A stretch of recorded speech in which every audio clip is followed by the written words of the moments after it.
விண்ணை அரசாட்சி செய்து தூய சவேரியார் கல்லூரி மண்ணை தன் அருள்கொடையால் நிரப்பி வரும் புனித விண்ணரசி அன்னையின் திரு ஆலயம் பற்றி நினைவு கூர்வது மிகவும் பொருத்தமாக இருக்கும் என்று கருதுகிறோம்.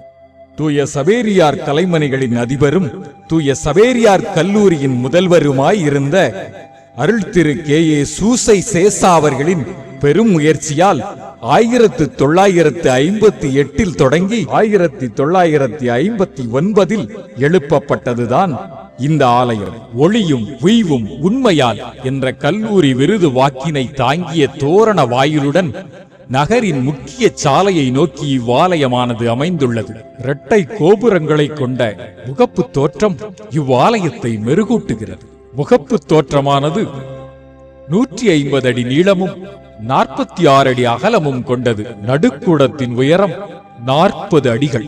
முகப்பு தோற்றத்தின் மேலே சராசனிக் என்ற இந்திய முகலாய பாணியில் அமைந்த 87 அடி உயரம் உள்ள இரட்டை கோபுரங்கள் உள்ளன. இவற்றின் எல்லா பாகங்களிலும் தூபி மாடங்களால் அலங்கரிக்கப்பட்டுள்ளன. இவ்வாலயத்தின் முகப்பு தோற்றத்தில் பளிங்கினால் ஆன விண்ணரசி அன்னையின் திருவுருவ சுரூபம் அமைந்துள்ளது. அதற்கு சற்று கீழே கல்லூரியின் பாதுகாவலரான தூய சவேரியாரின் திருவுருவ சிலை வைக்கப்பட்டுள்ளது. ஒவ்வொரு கோபுரமும் 4 சாளரங்களையுடைய 8 அடி உயரமுள்ள கவிகை மாடத்தினால் அணி செய்யப்பட்டுள்ளது. அனைவரையும் அழைக்கும் மணியோசைதான் ஒரு ஆலயத்தின் சிறப்பு. அந்த வகையிலே இவ்வாலயத்தின் மணி மிகவும் சிறப்பு வாய்ந்தது. ஆண்டின் திருவழிப்பாட்டு காலங்களுக்கு ஏற்ப இசைக்கப்பட தகுந்த இசைக்கட்டைகளையுடைய 6 பின்னிசைப்பு மணிகள் உள்ளன. இவ்வகை மணிகள் பிரான்ஸ் நாட்டினரான பக்கார்டு மற்றும் அவரின் மகன்களால் உருவாக்கப்பட்டுள்ளன. ஆலயத்தின் நடுநாயகமாக அமைந்துள்ள மரத்திலான கதவுகள் இயற்கை வண்ணத்தில் சீர்மிகு இந்திய கலைக்கு எடுத்துக்காட்டாக உள்ளன.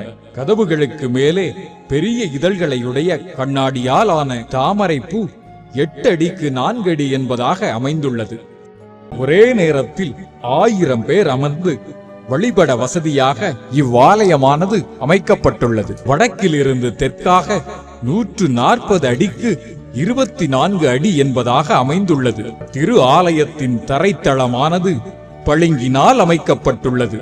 ஆலயத்தின் பேரழகு மிக்க உட்புற தோற்றமானது அம்பாசமுத்திரத்தில் இருந்து கொண்டு வரப்பட்ட கருமை நிறத்திலான வட்ட வடிவமுள்ள கிரானைட் கற்களான தூண்களால் அமைந்துள்ளது.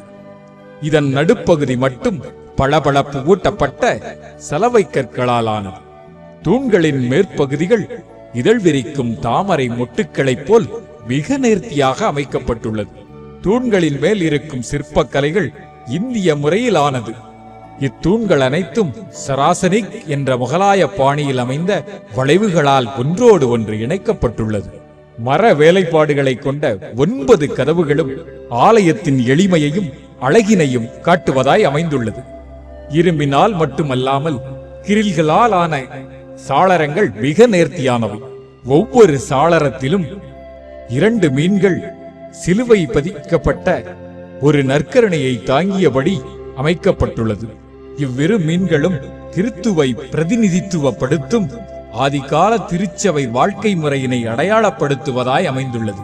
துயர மிகுந்த உலகுக்கு நம்பிக்கை ஊட்டுவதைப் போல சாளரங்களின் கீழ்ப்பகுதி கடலில் நங்கூரமிட்டது போல் காட்சியளிக்கிறது. கதவுகள் மற்றும் சாளரங்களின் வெளிப்புறங்கள் வெள்ளை கற்கள் பதிக்கப்பட்டதுடன் அவற்றின் மேற்புறங்கள் குவி மாடங்கள் மற்றும் வாழைப்பூக்களினால் அலங்கரிக்கப்பட்டுள்ளன. சிலுவை பாதைக்கான 14 நிலைகளும் களிக்கல் தூளினால் சுவர்களின் உட்புறங்களில் அமைக்கப்பட்டுள்ளன. ஆலயத்தின் வெளிப்புற சுவர்கள் குவி மாடங்களுடைய மணிக்கோபுரங்களால் அலங்கரிக்கப்பட்டுள்ளது. இவ்வாலயத்தின் திருப்பீடங்களின் இரு பக்கமும் மயிலாடியில் இருந்து கொண்டு வரப்பட்ட வெள்ளை நிற கிரானைட் கற்களால் அலங்கரிக்கப்பட்டுள்ளன. ஆலய பீடமானது கோயில்பட்டியில் இருந்து கொண்டு வரப்பட்டு மெருகூட்டப்பட்ட சிவப்பு நிற கல்லால் உருவாக்கப்பட்டது.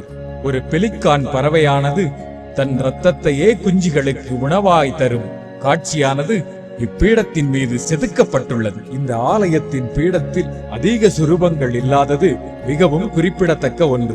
இந்த பீடத்தின் மேற்பகுதியில் அமைந்துள்ள புனித வியாகுல அன்னை, புனித அருளப்பர் சுரூபங்களுக்கு இடையே கல்வாரி காட்சியை நினைவுபடுத்தும் 11 அடி உயர திருச்சிலுவை சிற்பக்கலைக்கு ஒரு சிறந்த எடுத்துக்காட்டாக விளங்குகிறது. சிவப்பு நிற கிரானைட் கற்களினால் ஆன 24 அடி உயரமுள்ள திருப்பீடத்தின் பின்பக்கச் சுவரானது தாமரை பூக்களை கையில் ஏந்திய 2 வான தூதர்களை கொண்டு அலங்கரிக்கப்பட்டுள்ளது. இவ்வலங்கரிப்பானது கல்லிலான வளைவுகளுக்கு அடித்தளமாய் அமைந்துள்ளன. இவ்வளைவின் உட்புறத்தில் நம் கல்லூரியின் முன்னாள் மாணவரான செல்வன் ராஜரத்தினத்தின் கைவண்ணத்தில் உருவான புனித விண்ணரசி அன்னையின் திருவுருவம் ஓவியமாய் வரையப்பட்டுள்ளது.